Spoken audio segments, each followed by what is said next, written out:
CDCC bank चंद्रपूरची शिपाई कर्मचारी भरतीची प्रक्रिया सुरू आहे। राज्यभरातून 31,000 उमेदवारांनी अर्ज केले आहे।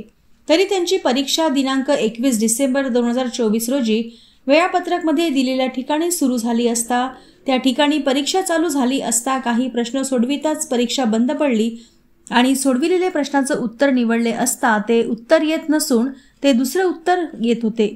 या सर्व भोळ कारभारात उमेदवाराचं आर्थिक नुकसान झालं असून प्रवासाचा त्रास देखील सहन करावा लागला आहे। 500 किलोमीटरपेक्षा जास्ती अंतरावर परीक्षा केंद्र दिल्यामुळे तो त्रास सहन करावा लागला आहे।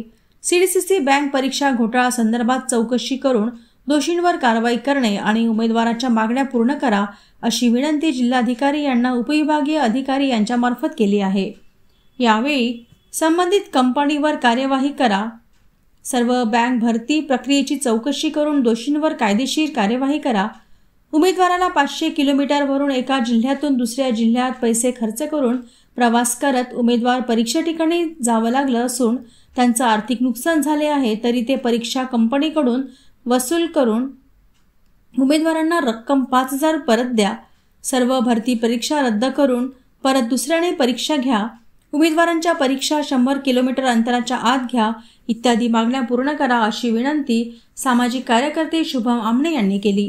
त्यावेळी अन्न परीक्षा उमेदवार देखील मोठ्या संख्येने उपस्थित होते।